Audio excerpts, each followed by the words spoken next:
up nice and early always. Then we go for a walk about It's fresh this morning. 5:30 every morning. Well, I didn't go. There was this morning because I thought I'd better go to work and get them sorted. But there was a car about 3:30 this morning out the front of my job. Music was blaring, and I'm in a quiet area. Yeah. So I got up. Normally I don't wake up. I got up to have a look, and that was at 3. I could not get back to sleep, so I missed my walk. Too early. I'll do it tonight. How far do you walk normally each day? During the week, on a morning I do 7K. Yep. And then on a weekend, if I've got time, depending on where the daughter's playing netball, I would do 10 or 12 on a Saturday and the same on a Sunday. Every day. Every day. It's good routine. Every day, mate. If I miss it, I feel like you just don't feel.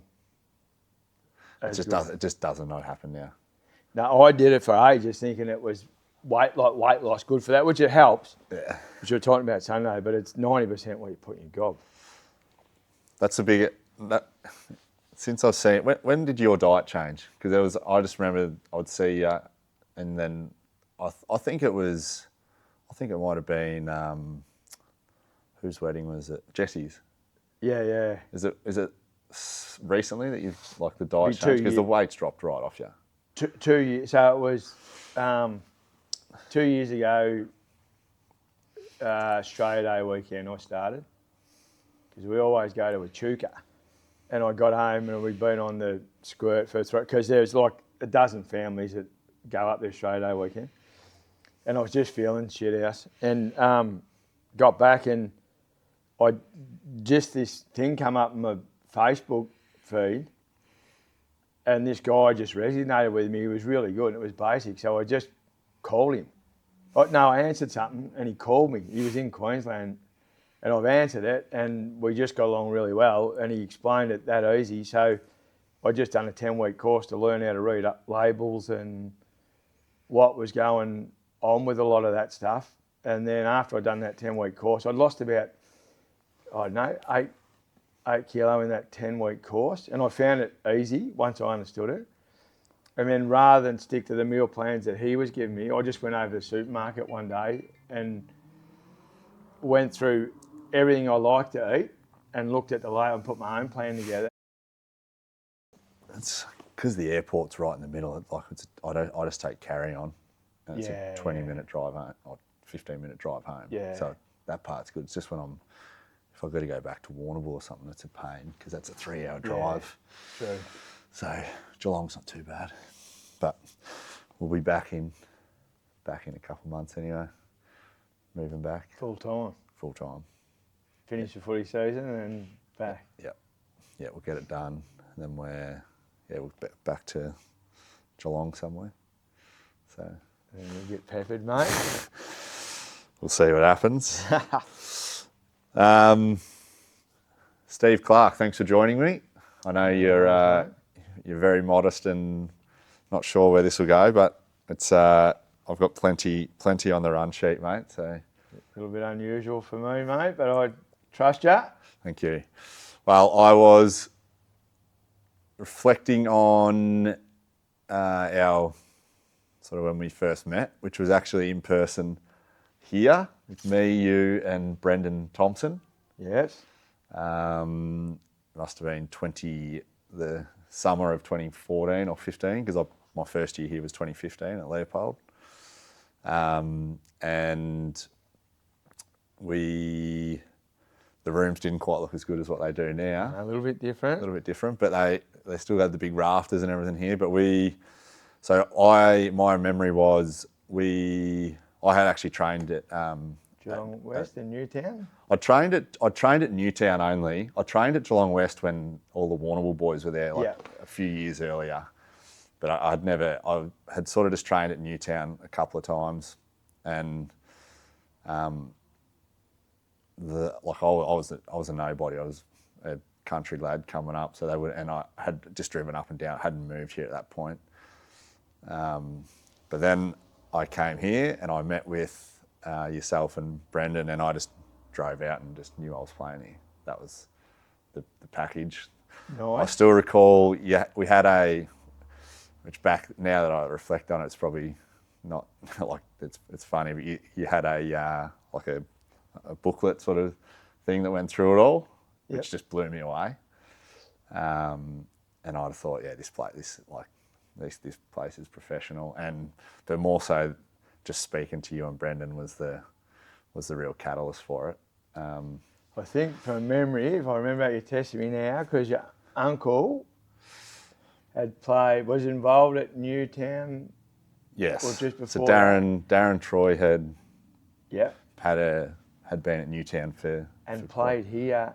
I think he coached here, maybe first year, or I don't know if it was when they first came into the GFL, or if it was. It was very close to that. Or right at that transition time, maybe.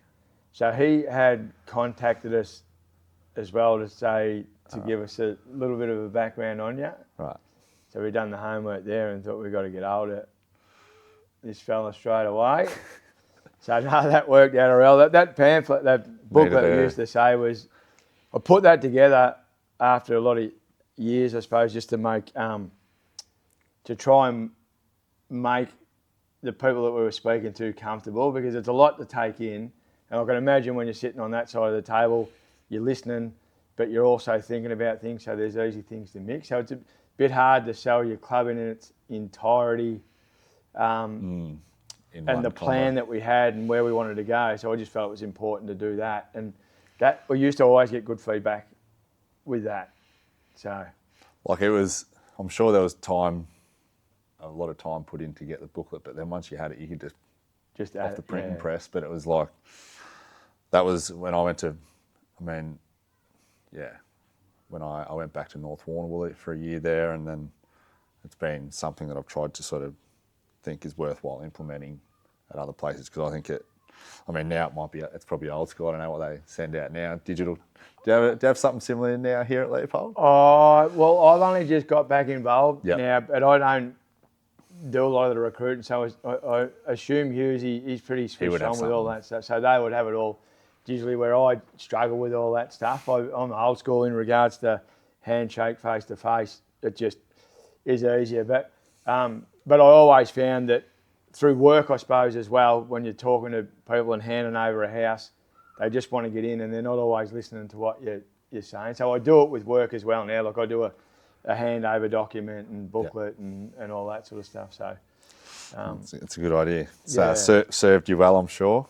It has. Here's a quote that I came across. I didn't know this relationship actually, but he's just a phenomenal person in my life. Of all the people I've worked with and got to know and call a friend, he's at the top of the tree. Steve is one of those people, one of those rare people you meet in the world who's got time for everybody. A good family man, but he's as good a community person I've met. It's David Parkin. Yeah, well, I remember I've been extremely lucky to have Parko as a mentor for a lot of years, but more so a great mate. But I remember that being, I didn't realise that had been said, and I remember reading it in the paper and just going, wow, I don't reckon anyone said it. I mean, that's probably as good as I've ever sort of had from a bloke like that that's come across so many people. That still blows me away. Well, I read it, and that's my. There would be no quotes from Darcy Keast about Steve Clark, because it's not. No one would want to hear it from me, but that's my thoughts on you as a person as well, and I think that's probably fairly reflective of what most people would think of you. That's very nice, mate, and that's very humbling, I suppose. More so, again, for maybe my kids in later life, when they, as you grow up, you probably don't. There's stages in life as kids. As you get older, then you have your own kids, so you sort of appreciate what your parents went through. But that's something I look at and go, that's nice, potentially for my kids and their kids, and that it's been said. So no, I was very lucky with Parko. That just sort of fell across. He was down at Queen. He's got a holiday home in Point Lonsdale, and I was coaching one day at Queenscliff, and he came and heard me speak, and then come in after the games, and we had a bit of a chat, and then the friendship just forged from there. So as I was sort of going and getting educated more with courses, I needed a mentor. So I asked him if he would do that. And he made me work for it, which was great because he wanted to know that I was serious about what I was doing. And and then it's just, that friendship's been 30 years. It's a good one, but I was interesting. The family stuff, that's I personally hold that very highly in my life, and I think to have people speak to say that about you is, I mean, that's really the ultimate thing. That's above your coaching and everything. I would have thought you've got. Yeah. Well, family's number one, as you know, mate. I used to always come up with a mantra of family first. Yep. Work, school second, and footy third. Yep.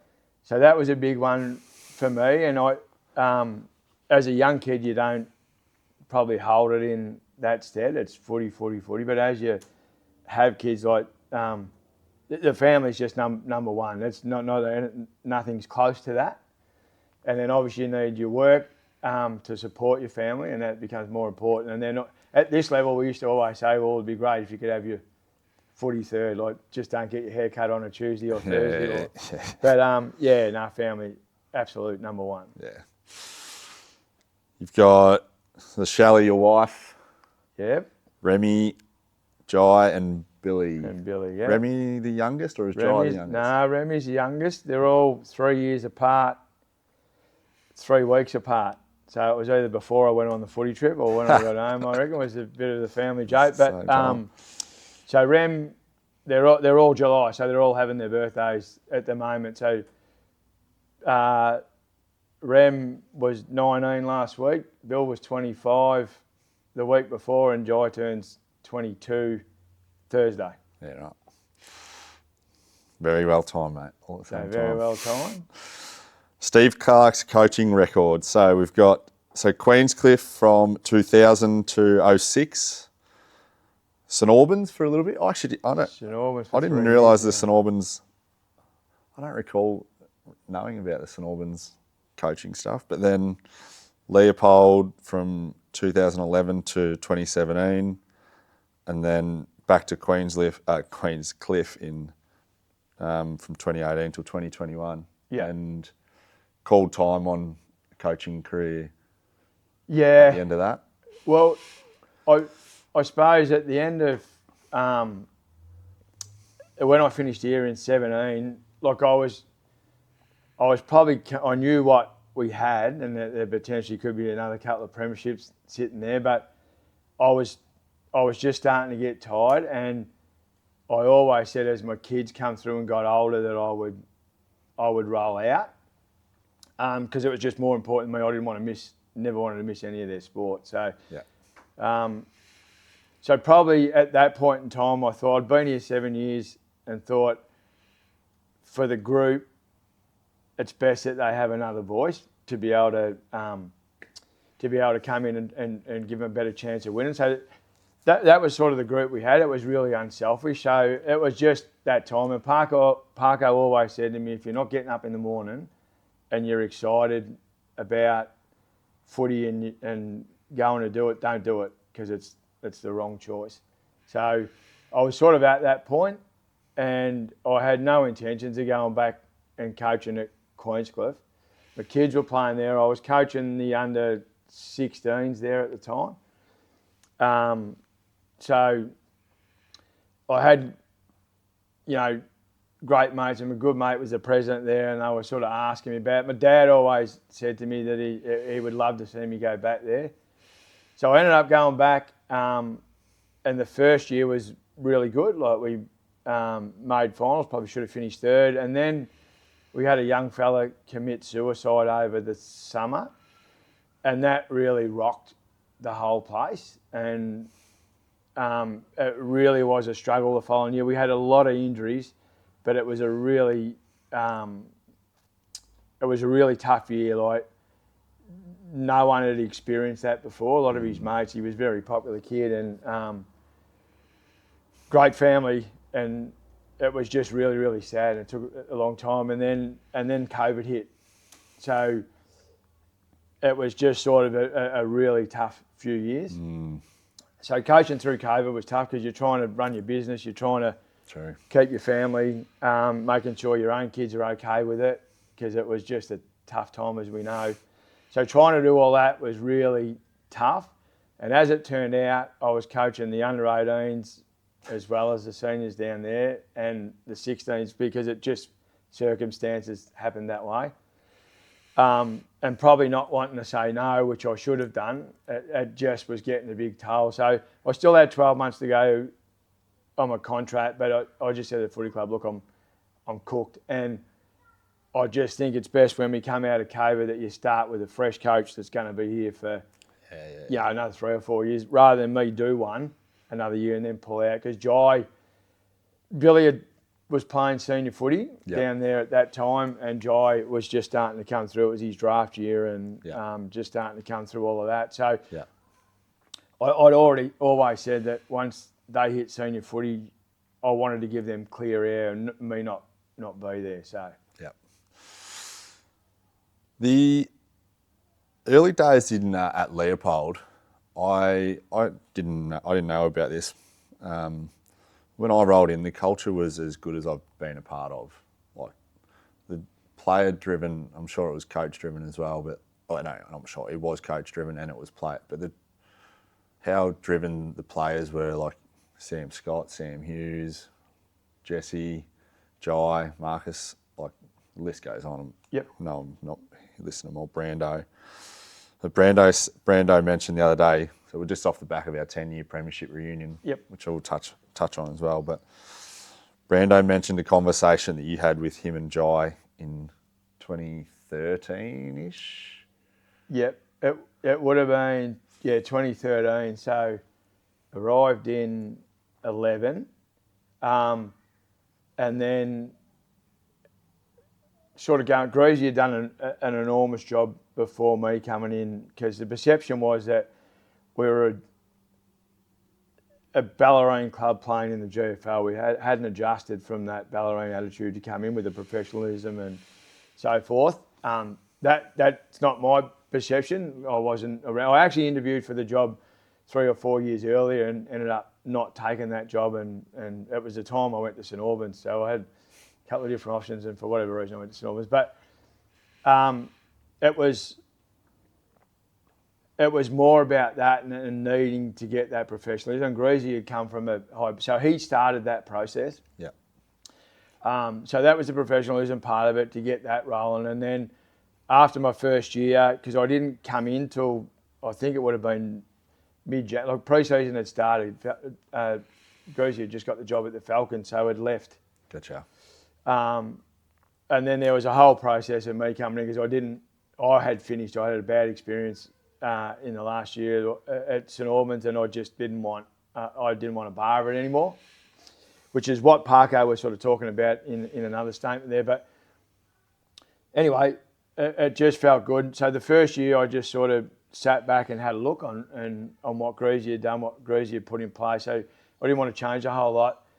Then I spoke to Parko about the culture and how we could improve that, and he put me on to a guy by the name of Brendan Mason that he'd worked with a lot. And Brendan had done some work with the Australian cricket team. He'd done work with some AFL clubs, and so I really hit it off with him. He was fantastic, and we put this thing in place, this leadership program in place, and got the committee involved with it. And it just took off. And I firmly believe that was the difference of us being able to be really strong and going on.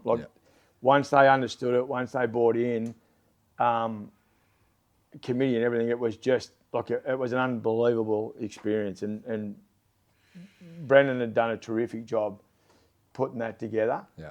And that still carries through today. So that stuff we had back then and brought in, that still now is evident. Was it just like a values-based system? Just values-based, yeah. It was just basically living above the line. And that living above the line was, we wanted to identify, well, for me, I wanted to identify what people, that the players could see it. so they could see the behaviour. It wasn't just something that was written up on the wall. And I'd had that done before at Queenscliff. I had 20 statements made up on the wall, and they didn't, they just really didn't mean anything at the end of the day. Whereas we simplified this, but you could actually see the behaviours and you could change that or live to that. And all the playing group had to do on a Saturday, like from a playing point of view, is if they just say to someone, get above the line, and away it went. But that was our behaviours at social functions. Our committee were involved in it. Like, it was just an amazing thing to be part of. Yeah. For memory, there was behaviours above a line. Yep. And then there was behaviours below the line. Below the line, It was just, I think like maybe 6 or 8 words or something. That's all it was. Yeah. And the players identified that. So we had that meeting together. They identified that. I looked a lot into leading teams and spoke to... Look, I was lucky with Parko that before I had kids, look, I've had the building business since 91, but I would ring up AFL clubs at the start of the week and I'd go and watch training in Melbourne 3 days a week. So in my mind, that's where I wanted to get to. And I'd been offered some opportunity to do that. And so I was going and sitting all these courses, like leadership courses and all sorts of stuff with AFL players that were coming out of their time that were going into that system. So Parko would sort of showed me what was available and I was just doing that. I nearly lost my business over it. But and then Bill come along, so I stopped all that because I'd rather regret not pursuing that than regret family. Yeah. So it was an easy thing for me. Yeah. So I'd learned a lot of this stuff in the background. I'd spoken to people that I knew, but Brendan just resonated with me. It was just keeping it simple and getting all our group in, and they were the ones that nominated those behaviours, so they owned it. Yeah. Which is done quite a bit these days, but it was just enormous, the buy-in. Yeah. My recollection of coming in was I was extremely impressed with just like that pre-season I came in. We were training Monday, Wednesday, Friday, and then there would be a compulsory, I'm pretty sure it was compulsory. If it wasn't compulsory, everyone was doing it. A Saturday posted session. Yep. So that was pre-season, and we were training until like from 6 to 8:30. Yep. Maybe the Friday was a bit shorter, but the other 2 nights were definitely 2 and a bit hours. Yeah. So I was big on the Fridays. Would have been the one that was, if they couldn't get there Friday, I left that up to the playing group. Look, Yep. I was always big on, and I learnt this over time, I suppose, that I didn't want to demand everyone be here all the time because they'd start to resent the place. And you can soon tell whether the playing group is enjoying each other's company and they're bought in. So it would have been the Monday and the Wednesday, with the Friday rolled into a make-up session or recovery session on the Saturday. So the Friday wasn't compulsory as such, but we would always get a good turnout. Yeah, big. So, but I didn't want them to feel like they had to be. Like if you were a tradie and had...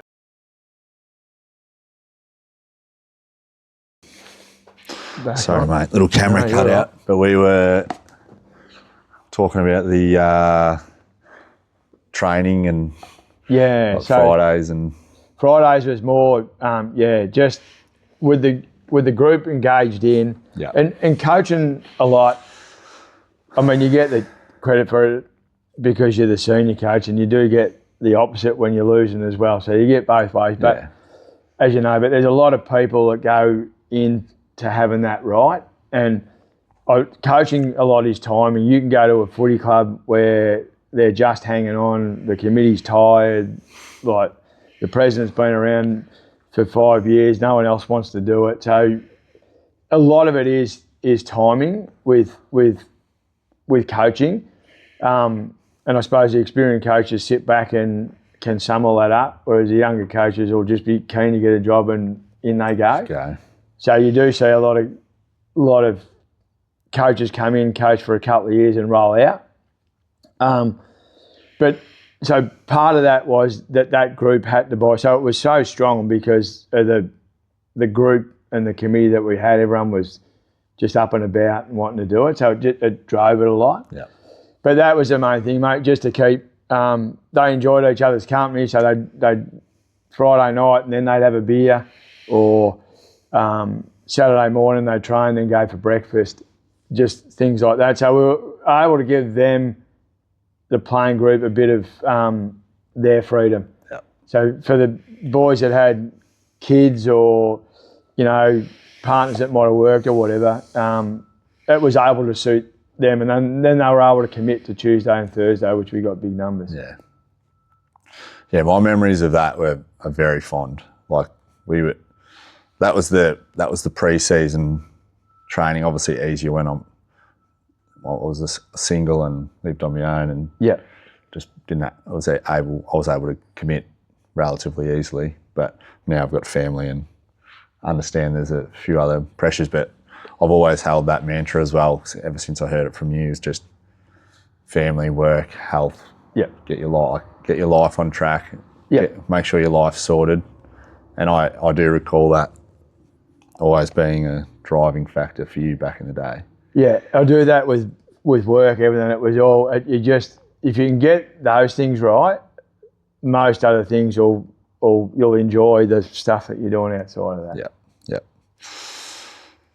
Then in season was it was almost semi-professional in terms of the amount I thought we put in a lot of hours. We were doing so Tuesday, Thursday, Saturday. Yep. Sunday we used to do a recovery down at the Eastern Pool, which I think we spoke about the other night. Like it was in hindsight, it's a bit of a complete wank, but it used to be a bit of a who could get which club could get the most blokes there, and Jesse Lothian and his stubbornness wouldn't allow us to ever lose. So he used to always drive that really hard, and we used to always get great numbers down there. But that was an awesome time because you could hear a few stories from the night before and whatever. But then we had a Monday, not a compulsory recovery here, but we had resources in terms of a physio and whatnot here on a Monday night. So really it was Wednesday and Fridays were the sort of 2 days that were completely non-footy. And I think at this level, and I still say it now, I see Billy put in the hours that he puts in now, and it's almost at a VFL program. So, and the boys that have been down at that VFL program would quite often say that. So, but to be good at this level of footy, you had to put that time in. And that was part of it. That's exactly what you're saying with that. You had to make it enjoyable for the boys to be here. Otherwise, see, we used to have guys, as you remember, there'd be dim sims and soup and everything on a Tuesday. True. So for the guys that lived on their own, they could, because we'd train and then we'd have a review, if you remember. So it might not be till you're driving away from here, 8:30, sort of 8:45 sometimes. So I was always pretty much a creature of habit. So that back then, the training sessions would be from 6 till 7:30 on a Thursday, and they were 2 hours on a Tuesday, and everything was revolved around that time. So it was never, we'll have a shorter one tonight, or if anything, they went a bit longer. But it was just, there was a huge amount of time put into it, but we never had any, everyone just seemed to enjoy doing it. Yeah. No, that's certainly my recollection of it all. So when you came in, you had all the Leopold young crew, Jai Thompson, Jesse, Brando, Hughesy, Box was a bit younger, Grego would have been older, Jace Tom would have been around then. Yep. So it sort of come in two waves, because underneath that you had your sort of Wagners, Gunny. So Greasy had just started that process with those younger guys, so there was quite a big turnover in those couple of years with Greasy. And and the guys that didn't want to put in the work had gone filtered out to the Bellarine level. So he had, like your Jai Tomos, Brandos, Jesse Lowe, the end, like Scotty had been away. He came a touch later, but they were all sort of good mates that had come through together. Yeah. So we basically sat there and gone, after my first year of getting a feel for the place and who was who and how it ran and how the group were, we decided to make a young captain. So it was always going to be a build with that group. And again, being fortunate enough at the club, like I didn't do anything different here, not a whole lot different here that I did at St Albans previously. But like I spoke about before, there were some really good people at club level and behind all of that were really on board with what we were trying to do. Yeah.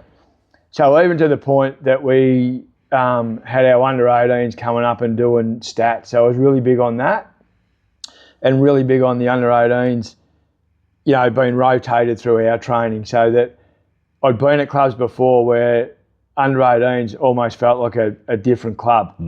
Like they just weren't included. So those guys, and there was a really good group in that under-18 level. So, your TQ, like Matty Gunn, TQ, like there was a really good, and they weren't just good, they were good club people and they were good kids. So they would come up and sit up on the top of the grandstand and there'd be 8 or 9 of them each week doing stats. So they, in my mind, I was teaching them the way that we wanted to play. So they understood the terminology. So when they were ready to come up, that transition was really easy. Yeah. So that's when the underneath of that's where your Wagners, Mitchy Pattons, Pups, like those guys, were coming up underneath that. Yeah. So it was a really good transition of probably 2 age groups over that time. Yeah. You could definitely see like the standards across the whole. Your loggers, your Mitchies and Pups, compared to your Gregor and like guys at the other end, it was very consistent with what all of their standards were, and everyone just knew this is what you do here. Yeah, and then I suppose it's almost like passing on the baton. So then your Pups and Mitchies and these guys were taking pride in what they learn, and they're stepping up to the plate. So they're now teaching this next crew that are coming through now. So you can still see it. And the group that we've got now is very eerily similar to that group. Like they just enjoy each other's company. Usually is coaching the pants off them. Like we could not have a better coach for this group, and he's lived it. And it's just got a real eerie feel. It's very, very similar. Watch out next couple of years. Hope so. Look out. What was your and still is your coaching philosophy? I think it probably hasn't changed a whole lot. It was more just to basically have fun, but I was very much role driven, and having the players understand what that role was. So for me, I didn't have a balance of whether we attacked more or whether we defended more. It was more for me about the way that we moved the ball and then and connected between lines. So if I've kept all my stuff from the first day I started coaching, and if I go back through all of that from my last year to my first year, the basis of the drill, because I used to design all my own drills and do everything so it was specifically for what we did. Yeah. I've never been one to grab a manual and go, we'll do this, we'll do that. It was all, and the boys that have coached with me would tell you that. So I would spend hours just doing drills up that suited the way that we played. And if I go back now and look at those, they were very, very similar. They haven't changed much at all. So the philosophy in that, the way that you want to move the ball, how you support that ball movement, is been the big thing for me. Yeah.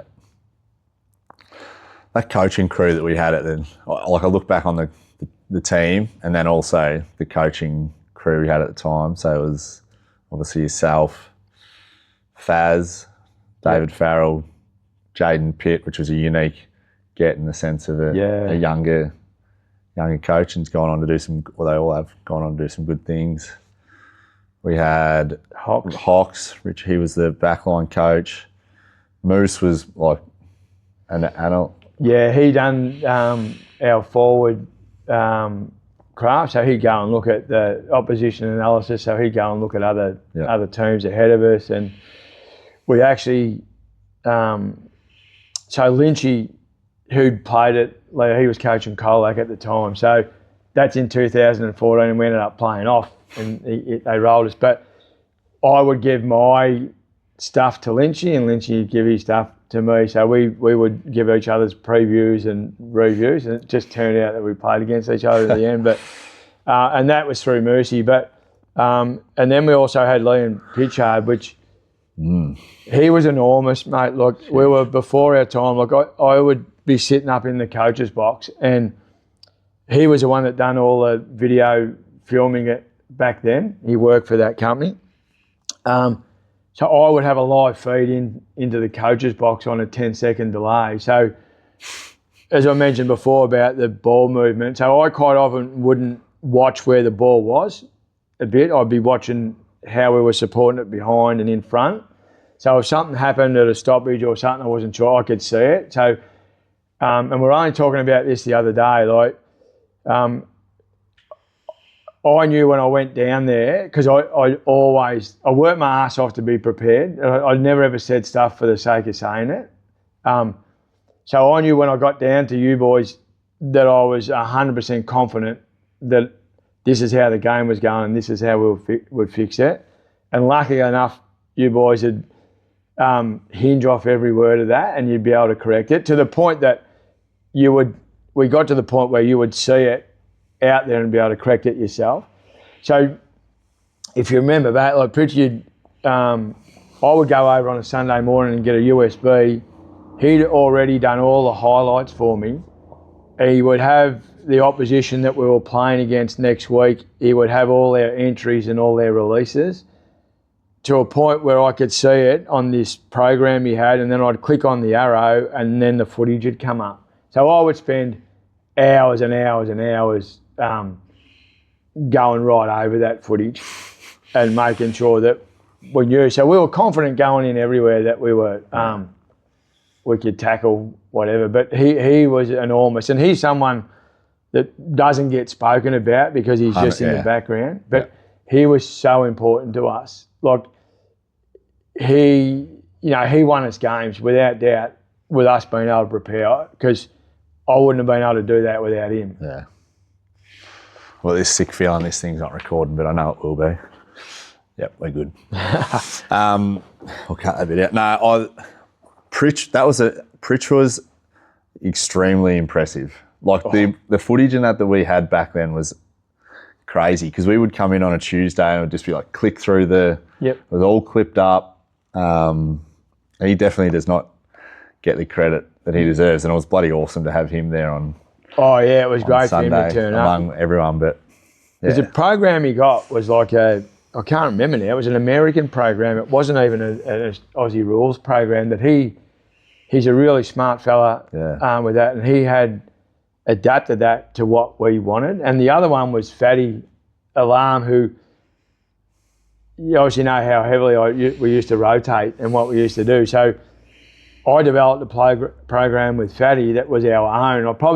We probably should have sold it, but that was enormous that I could tell how long you'd been on the ground, how much rest, and I would sit there and play the game during the week. So I knew on Saturday I would just give that rotation sheet to the runners and to Dowdy, who was another one that's usually important. But I would know where everyone had to be. So down to the point where I knew what combination I wanted in the midfield, at the back end of the quarter, in the middle. So I would watch that 2 or 3 times a week. I would run a quarter and I would know where everyone was and just adjust the rotations. Was this custom developed? It was custom. Yeah, Fatty made it. He was the computer wizard. Yep. And I had just been telling him what I needed and what I wanted and how we did, and he developed it and put it together. Wow. So I didn't realise that. Yeah, so it was amazing. So I knew, like, I would come into selection on a Tuesday and I'd already know sort of where everyone was, what was doing. So there was that much work going on behind the scenes that Saturday was just really you boys just being able to execute it. That's crazy. I didn't know there was that. I did not realise that. That's what I get. I'm like amazed by. Like, it's obviously a community footy club. Yes, there's money in it, obviously, but there's so many other people just contributing to a massive place like this. It's crazy. Yeah, no, it's massive, and the thing is with the crew, and we were really special. Everyone was really humble, so no one wanted to be.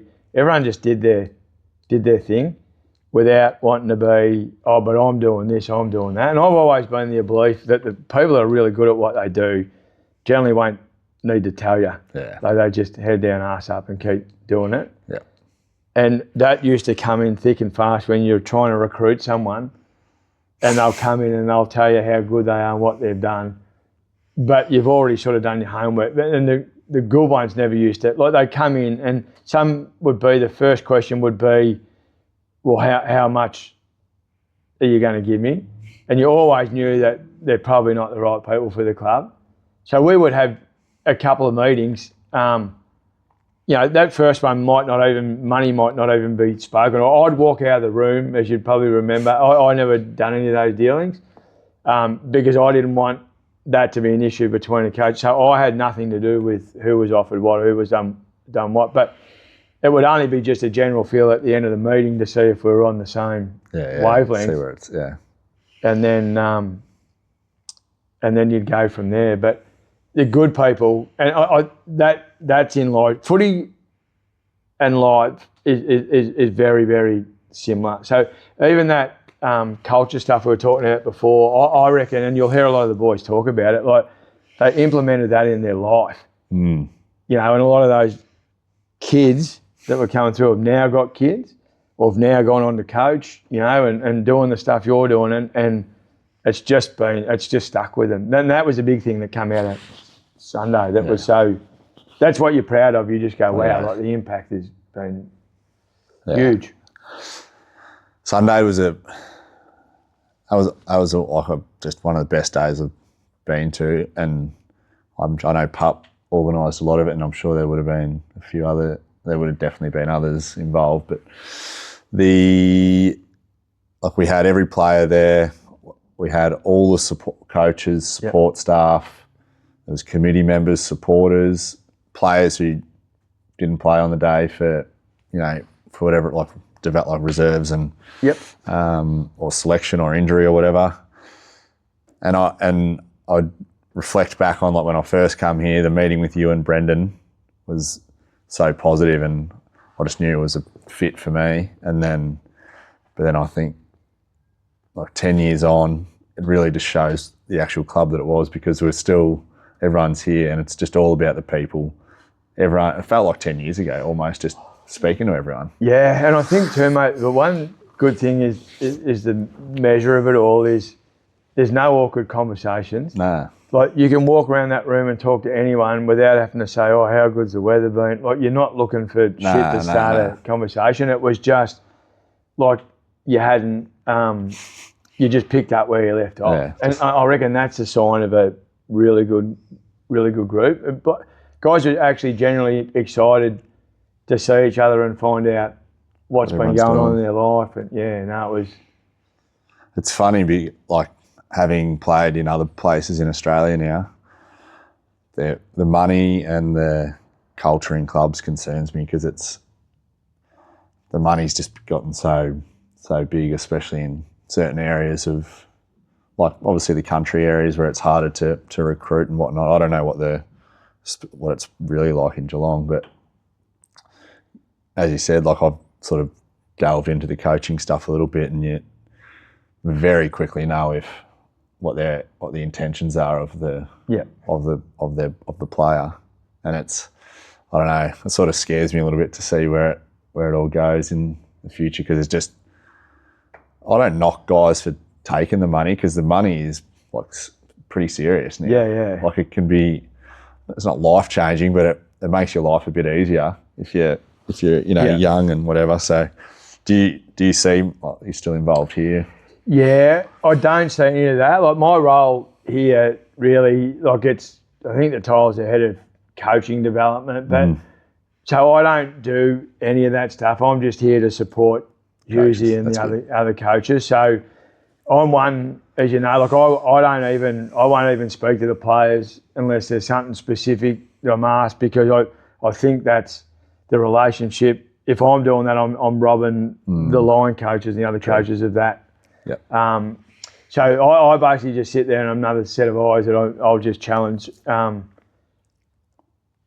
the boys at selection on a few things, or just from a different way of looking at it. Yeah, they're outside. So just sit in the background. So hopefully they don't even really know that I'm there. But so I don't see that side of it. But it used to always bug me a lot, because if I look back, like with the money, a lot of the money in footy, and it happens with guys that are at the club and being at a club that was really bad for it. So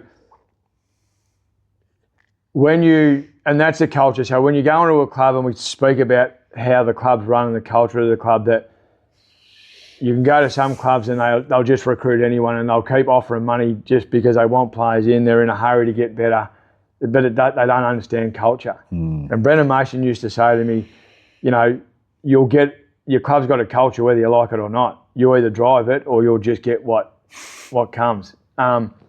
So for me, a lot of money in some places is ego driven. So it's about, he's getting 500, I want 550, or I'm worth this, and they don't understand the work that people have got to do to generate that money to hand it out. Yeah. The thing here was, and we keep talking about this, and this is how it's a special group. Like, it was never money driven. Like, I think our captain was only on about $300. Like, we got blokes playing down at VFL that are on $200 here. So we just set the thing to say, all right, well, if you're down the VFL, we want you to give it every shot, but you're not really going to be here much. So how do we massage that money around? But those boys are all terrific and going, yeah, look, we'd rather be successful and playing a good spot. So generally when you're recruiting, I reckon if I look back over the years, there's got to be a connection at the club. So it's got to be friends or someone that says, hey, this guy's coming into the area, and you've got a connection. Yeah. Because generally when someone's coming in, once it gets out to all clubs, they're on the phone, but you've got to have some sort of connection, whether it's a mate, whether it's an uncle that rings up and says, so otherwise it becomes money. Yeah. And I think when the money's offered, like, you couldn't tell me that if every club said we're not paying anymore, that footy would stop. It's not going to stop. You might lose a few, but it's not going to stop. But while the money's being offered, and I get it, like, you got kids that are coming through that just bought a home and they need that extra money, and chances are they're playing and putting that work in to have that helped out. Like, but it's when you're sort of getting people roll in saying, well, I want 1,500, $2,000. Like, we didn't have any of that, and if we had someone ask for that, we'd just say, look, we're probably not on the same page. But I think you have, and I've had mates that have gone and done it, people I know that have gone and done it and chased the money around the country, but they sit back now after playing for 8 different clubs, not knowing who they belong to. Yeah, I see it. I see it. That's the way I see it. Also, just, I mean, doesn't interest me personally, but I do understand why people chase it as well. It's hard. It's being involved in, like, the league I'm involved in now. It's really hard to recruit players. Yeah, that'd be tough. Without having, you can only sell the culture and so much. Yeah, play so much sort of thing. But I think the other thing with that, mate, is like I always had a pay structure, so it would be structured. So it was easy for us to refer back to, well, this guy will fall in this bracket because he's done this, and this. He's at this age. Yeah. Whereas if they were young or they were coming from Falcons or we had a structure that everyone understood. So I set that, but I didn't have to sell it. That was... Yeah. This is just part of being here. Yeah. It's interesting to look back on the like from the Sunday again at the reunion. So we've got in terms of who is coaching now. Yeah. Sam Scott. Yeah. At Port Arlington. Binger at Drysey. Yep. Faz went on to do South Barwon and Ocean Grove. Yep. Berkey done Nick Burke, Kallura, and at Ocean Grove as well. So there's a few like Logan, Wagner, he's done a bit. Yep. They've gone out, done a bit and looking to do it. Jez has stayed. A lot of them have gone out and done the line coaching sort of stuff. Yeah. Pitty's gone on and coached at like private schools. Yeah. Which was always going to be, for Faz and Pitty was always going to be the destination, I reckon. But that you sort of look at that, like you say, and go, that's good to see. It's great. And Hughesy, of course. obviously, but and it's funny sitting there, even Fridge here, like the amount of his footy brain is as good as I've come across, I reckon. But he's now into that senior coaching and he's been involved in the flag, senior assistant. Look, he's taken the reins this week while Hughiesy's not there, and so he's another one that has come on. But it's funny you sit there and listen to him, or see the way that the training program's rolled out, or the drills or just a little bit of vocabulary that they'll use every now and then, and I'll just have a chuckle to myself, it's just what they've heard, and you don't realise at the time what you're putting it, what these guys are listening to and what they're going and how it rolls on. I mean, the calibre of people that we had that were around the club, it's the old thing, work, business, whatever, footy, just good people trumps. Oh, and Kent was a huge, to have Kent roll in when he did. And I remember we put a ad in the paper, or advertisement out there for a 12 o'clock coach, and he put his resume in, and Tomo's rang me and sent it through to me, and I said, "You sure this bloke knows it's the 12 o'clock job and he's not my job?"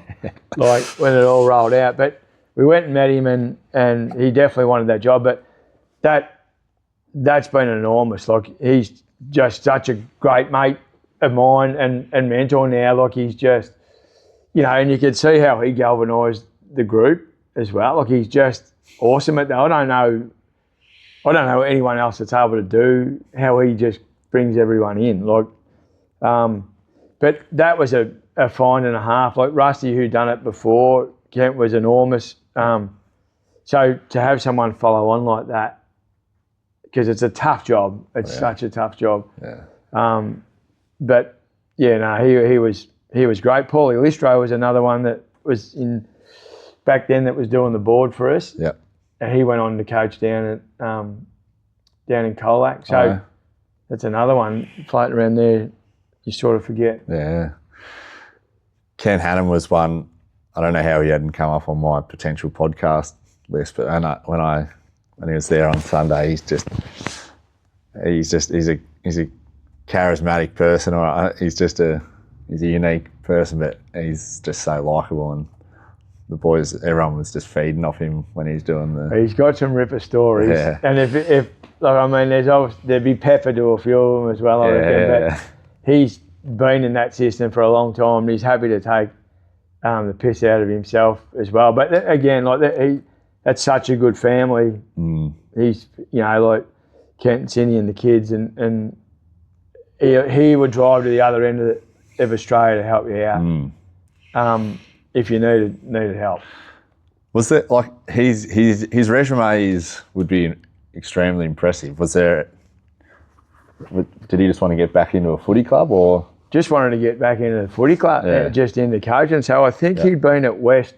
Yeah, he had with Bridie, and and sort of rolled out of there. So I think Bridie finished up there, and he was just looking around for something to do. And now knowing him, like he came down to Queenscliff, like he can't sit still. Like he's on 1,000 committees, and it's just not him to sit still. So, to have him come out was an absolute no-brainer. He's a very interesting man and a great man. He'd be a great one on the podcast, mate. He'd be. I don't know how I didn't think of it. It's bloody no good on me, reflection on me there. But yeah, he's definitely on the list now. That's for sure. Clark Holmes, you said started in 91. 91, yeah. So I was 21. I was the youngest. 21. Yeah. So I didn't even want to be a chippy at the start. I actually wanted to be a motor mechanic. But I got a job from a fella when I was playing at Queenscliff. He needed someone, and it's just sort of rolled on from there. And then I finished my apprenticeship, left school, finished my apprenticeship, and as soon as I finished my apprenticeship, I did 3.5 years. I was actually going to play footy over in Adelaide. That was the intention. But then I ended up just starting my own business, and I ended up being the youngest builder registered in the state at that time. So I went for my licence, and lucky enough for me, I didn't realise the enormity of it at the time, but my mum and dad put their house up for me to be able to be a builder. So had I fucked that up, then they would have lost everything that they'd worked for. Back. And we weren't,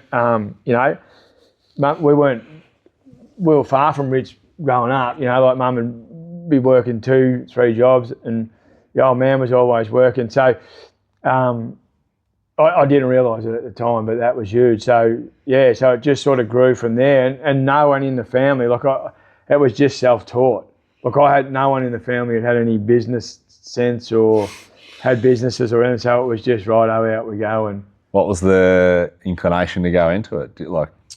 Given there was not like it was in the family business or anything. I probably just enjoyed it and just thought it was a natural progression, and I wasn't ready for it. When I went out, I was just doing decks and bits and pieces like that, and then sort of grew. So when I started coaching Queenscliff, every recruit that come worked at Clark Holmes.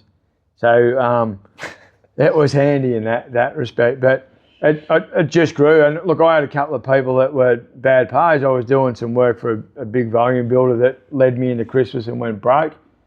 So I jumped out of it then, lost my way a little bit with it then, and just worked on a beer truck, furniture truck with a local company that my parents knew.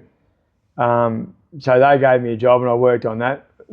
Probably, it might have been 12 months, and then I slowly got back into it. So, and then it just sort of took off from there over the years. But from that point of view, I've always surrounded myself with. So once I got back into it, I had someone I was lucky enough that was doing my books that had been a businessman. Yeah. And he was a bit older than me, and I've always tried to keep that. That I had someone older that's been there to just have that bounce off mentor. Yeah. And then when he finished, he put this other fella on to me who had been through a similar business plan and everything. So I probably had those two guys together for one after the other for 20 years. Wow. That gave me the good business backgrounding, that side of things. I was a good chippy. Yeah. But the other side of it, and you just don't get enough training. Nah. Yeah, be the business. It's interesting because I spoke to a horse trainer yesterday, and the horse industry is a funny one because generally they've got a full passion for horses, obviously. Yeah. But to be own a stable and everything, the business side is just another degree, degree really, because it's so important. But you just your chipping stuff is you can sort that out, but you have to know both. You have to know both, and at the end of the day, to be a good builder, you've got to come off the tools most of the time because it's just relentless now with the paperwork. It's just such a tough industry, and it's changing a lot at the moment. But so people get mixed up with a carpenter and a builder. Like, you know, I loved being a chippy, but you couldn't stay being a chippy if you wanted to be a builder. Yeah. Eventually. Yeah. So it sort of worked that way, and I was lucky that once I got, probably more so when I decided not to chase the footy, because I was working to put money in my pocket, but it wasn't my passion. Like, my passion was I want to go and I want to be in footy. Yeah. So I was doing all that, and it wasn't. As soon as Bill come along, it was all right. That's it for that. And Parko had actually said to me once, he goes, look, I can get you a position tomorrow if you really want it. And I'd already had a couple of opportunities to do it, and I'd got a bit nervy and thought, it's not the right time. But like he said to me, the divorce rate and blokes losing their family in the AFL system was huge, because it was just all in, you know, and they demand what you'd be. So it is a way of life, and it's, you know, and I spoke to Ken about that. He's obviously been at North Melbourne for a long time, St Kilda, and we've spoken about that retrospectively. So it's a big sacrifice that those boys make, and that's why I suppose generally you see that they're in the system and stay in the system, and you don't get too many that have been out of the system and come in. Yeah. Yep. What's the, like, Clark Homes today? There's 9 of us out on site. Yep. And then I have a supervisor and a estimator, and then Shelley works in the business 3 days a week. Yep. And I have a bookkeeper as well. So that's sort of, counting me, that's 5 that sort of work off the tools. Yep. And the 9 out there, and Billy's with us. So he's fully qualified. So it's a family business in that regard that he's come on. But I've been like, look, I have got terrific staff, and as you would have heard me saying, you're only as good as, and I firmly believe this, you're only ever as good as the people that you've got around you. And I've been lucky. I've had some real loyal staff. Like, I've had a couple of boys that done their apprenticeship with me, and they're still with me now. And that's, you know, one's coming up to 20 years, one's just over 20 years. So we don't have a lot of staff turnover. And Matt, who's supervisor now, his dad was the one I worked on the beer truck with all those years ago. So when he said, you wouldn't have an apprenticeship going for my young lad, I did that purely on the back because he looked after me, so I wanted to, and he's still with me now. So I've always, so I like those boys to have a good work-life balance. So their family, like, as you know, they've got older and they've got their own kids, I want them to go to school assemblies. Look, if they know that their kids are getting an award or they've got a sports day or whatever, I want them to go to that rather than be at work. Yeah. So, you know, it's stuff that they can't miss. And we can always work and make up the hours and do what we want to do, and we do that really, really well.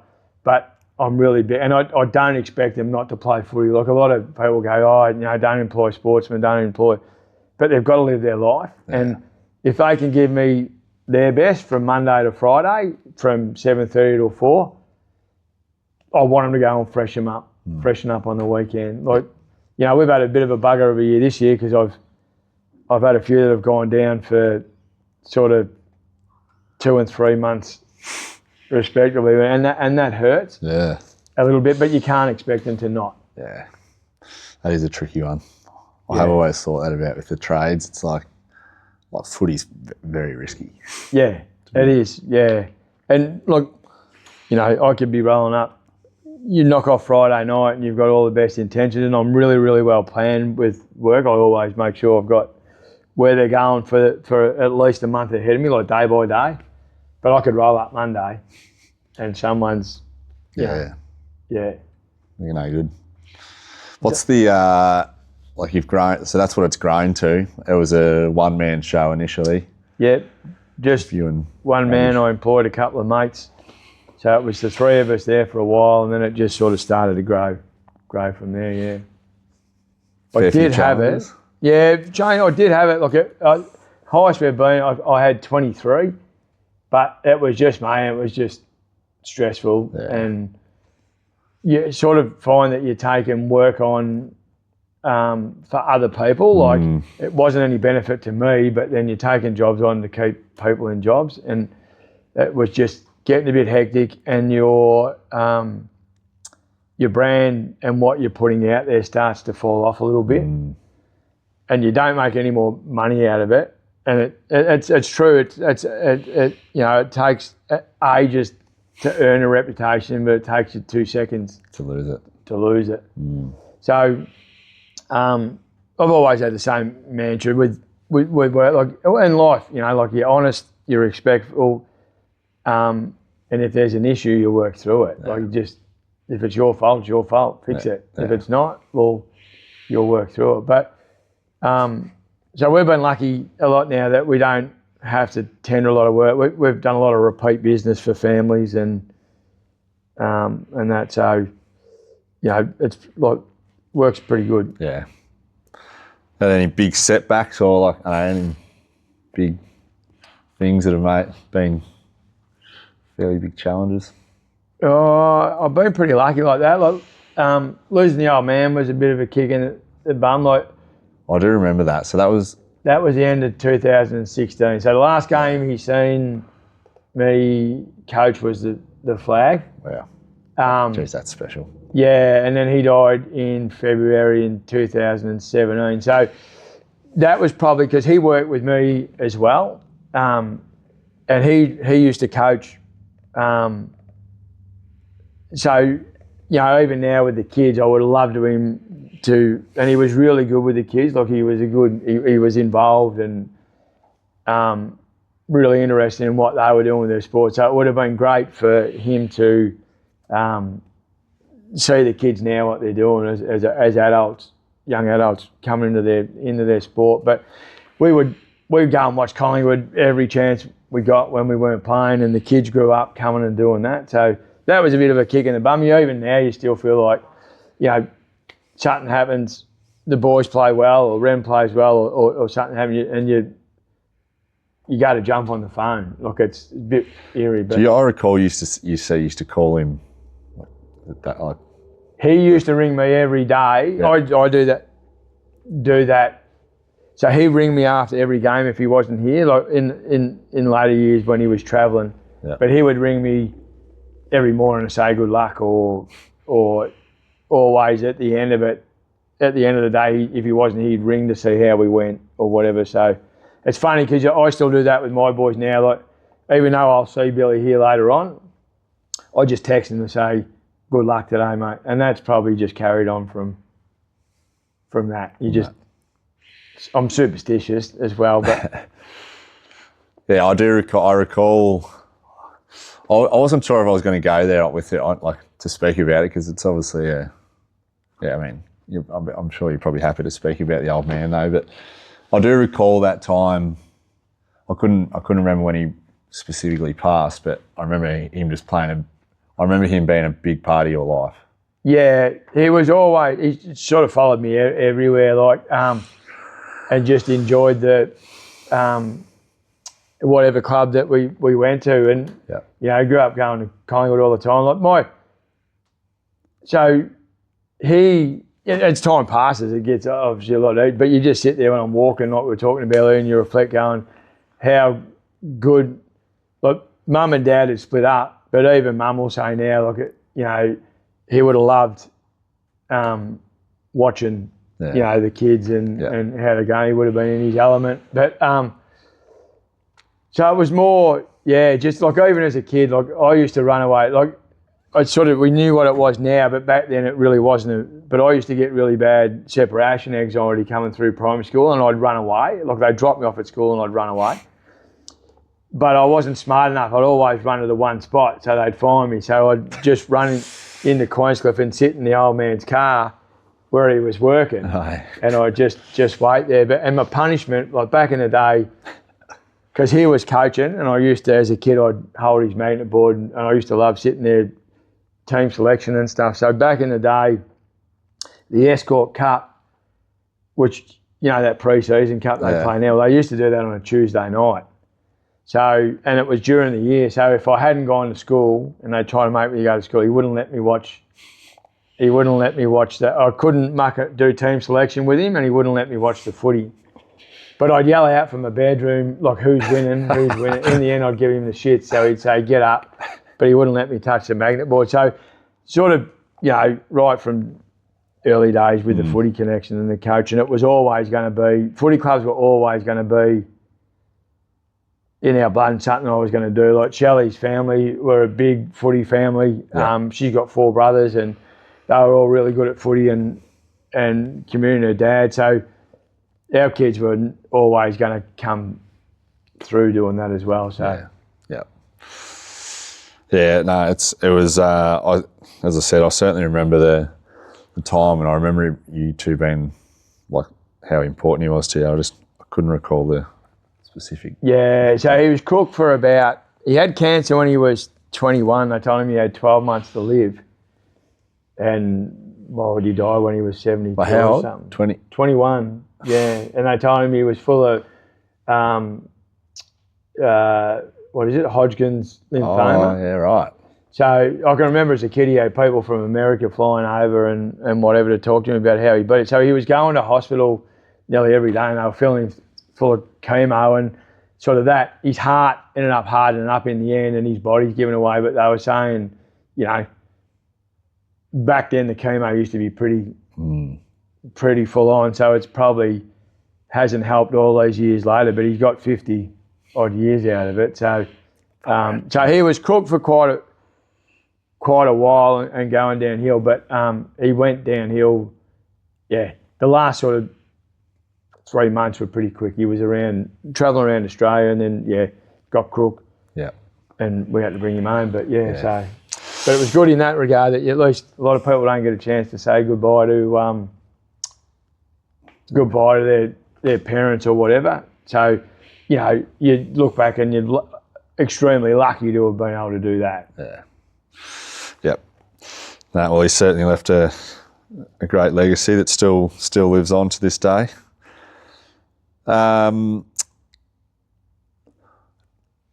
Jai's at Geelong, obviously. Yep.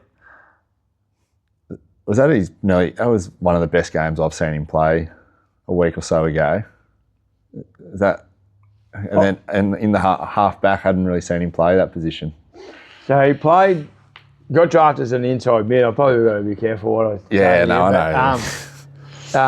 But sort of it's hard as coaching for so long, you tend to look at any footy game like that as a coach and sort of wondering how they're going. But the big thing, like he played last year in the prelim off half back, and then he played in the granny off the back line. So drafted as an inside mid, they probably tried to play him, you know, he was playing on a wing, which he'd never played much before, and sort of down forward. But, you know, and again, I don't want to say to him because I don't know what happens inside four walls. And Jai, certainly, I don't ask him. Yeah. And he doesn't offer that up. Otherwise, every conversation is dominated by footy, 100%. And I want to be his dad. And he gets that enough. But so he sort of played a lot of roles, and Geelong got a lot of older, experienced players that can massage around on day. So you've sort of got to earn your stripes, I suppose. And so he could be, you know, a lot of his early games with the sub, he might have been sub or he's playing low minutes.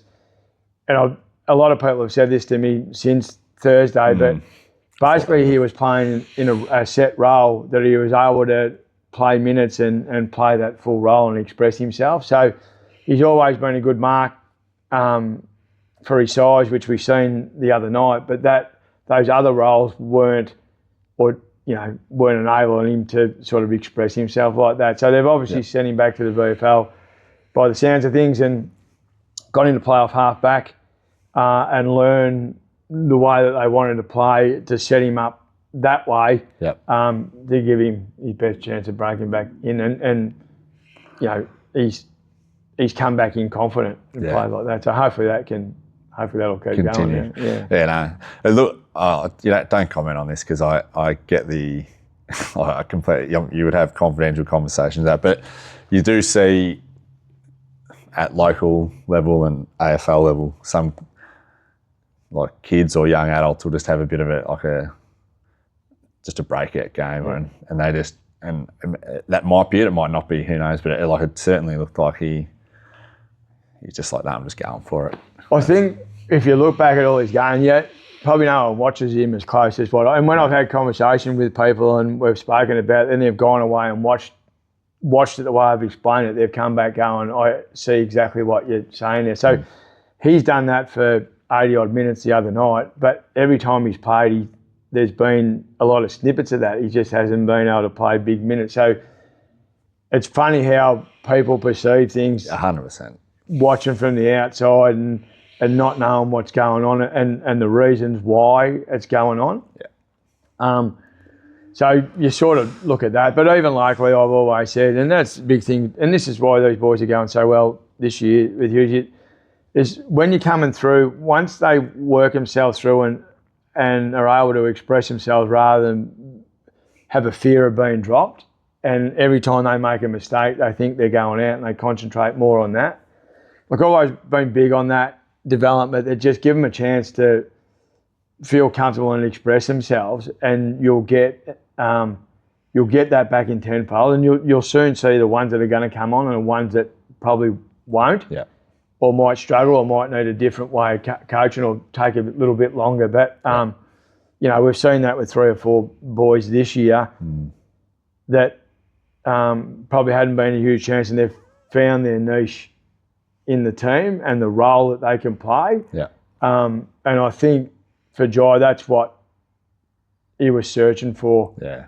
The consistency in the one role. Yeah. Like you'll see, your Connor, Sullivan and Laws coming up, like they're playing in a role that's familiar to them and what they've played, and they've been able to play in that one role consistently. True. Whereas Jai's versatility is a strength, which means he can sort of go everywhere, but he's then not playing in that one role. But again, I don't want Geelong looking at, you know what I mean? I'm just talking in general. No, I know. I see that as it comes through, and I'm not inside that 4 walls. I haven't spoken to Jai about it.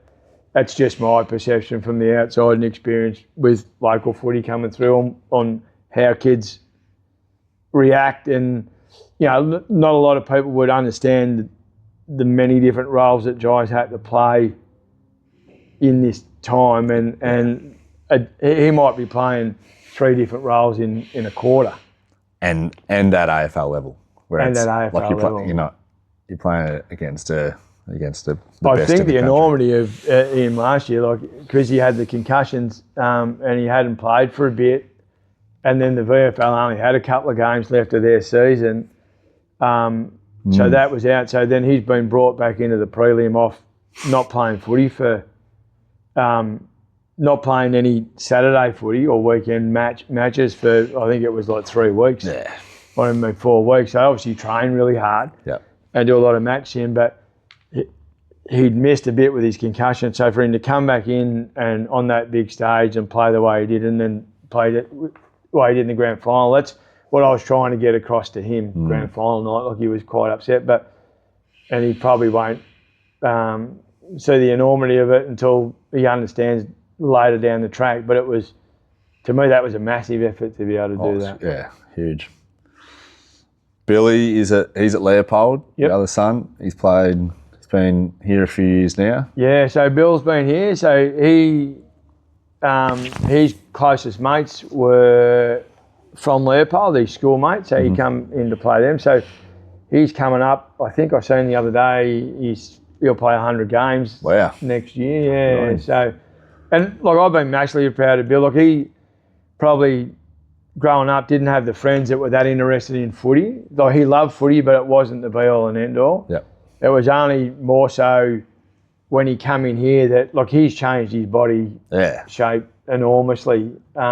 He's looking as fit as I've ever seen him. Yeah, he's fit. He spends a lot of time on it, and look, his footy IQ is really strong. Like, he gets it and understands it, but he's had some huge setbacks in here, where he's played a lot of footy. I think one year when they won it, he played every game bar one, and then got dropped just before the finals and missed out on the thing. So he's had to work through a lot of adversity here and bide his time. So rather than getting the shits and going back and going to Queenscliff, like, he's been, I don't know, he's my son, but he's been, I'm ultra proud, and it's been ultra impressive for him to get himself to where he is at the moment, playing the footy he is right now. Yeah, I mean, so disappointing to go through that, but what a show of character to stick it out, because it's many people have pissed off after that and gone and played elsewhere. He could have easily just gone back to Queenscliff, and as I said to him, I don't care where he plays. Yeah. The main thing is you just want your kids to be happy. I don't care if he went to Timbuktu, as long as he's happy. And he just understood the reasons. He didn't like it, but he could see it, and it would have been easy for him to roll back to Queenscliff, being hometown, and just go, well, I'll just roll back there. But so it's good for him to see, and he's been coached really, really well this year. Like, Marcus Thompson's been enormous for him. So he's going well. Yeah, that's awesome. And is Remy at Leopold too, or Rem's at Queenscliff. She's captain of the under-19s down there. Yep. In the netball. So she's just finished school, got herself a full-time job. So like, she's kicking goals in her life, and she had, like most kids, they get a bit of anxiety coming through their year 12 and stuff like that. So she's a ripping young kid with that same resilience, and she's teacher's aide. She's playing some really good netball down there. So she's got all the kids have got ripper partners. Like Billy and Jai both got a home. They're living with their partners. Yep. Jai with Mimi and Bill with Tails, and then Rem's been with her boyfriend now for a couple of years, Oscar, and he's a ripping young fella. So, great.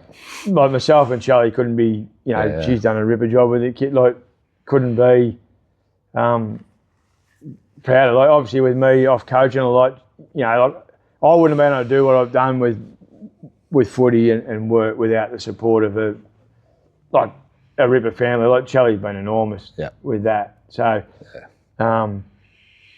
did pay for our holidays, but like with the kids, she's been enormous. So we couldn't be prouder of our three, the way they've turned out so far. Well, it's testament to you both. It's I've gotten older, I wish I had this respect for my parents when I was younger, and I'm sure you're the same. Like, you're just a little brat when you're young. You just don't know, respect anything, but you don't know, so it's all part of it. But I've got more respect for my parents, and it just continues to grow. And like, I could not be, you think you've got things unfair when you're young, but as you get older, you just have the ultimate respect. And I guess the way that your kids behave or conduct themselves is a reflection pretty well directly from your parents. Yeah, 100%. And like, you just don't realise, like, the sacrifices that they've made. And yourself, like, you live, like you'll do whatever you need to do for your kids. Like, Shelley's the one with the tough love, but you just do. And then and you just. I was only talking to someone on, J-Lo, I was talking to about it, and just saying, because his dad passed as well, so it was very similar. And you just don't understand what your parents have done until you've got kids yourself. Yeah. Well, thank you, mate. As I said, the I think like this words that we started with at the moment, like family man, and I think that's it's obviously a testament to how you conduct yourself. I'm extremely thankful that I ended up here and being part of the journey. It's been extremely fond part of my life coming through the Leopold, and now I've got lifelong mates and lifelong friends that we'll have forever, and we'll keep catching up for our reunions. And as you said, it's not like we all caught up. There was no awkwardness or nothing. It's just like we were 10 years ago. Yeah. It's like Tuesday night training. So. And it'll be like that forever and a day. So thank you, mate. No, I appreciate it. Appreciate it very much, mate. Good on you, mate. Thank you. Good to see you. You too. Thanks for that. No probs.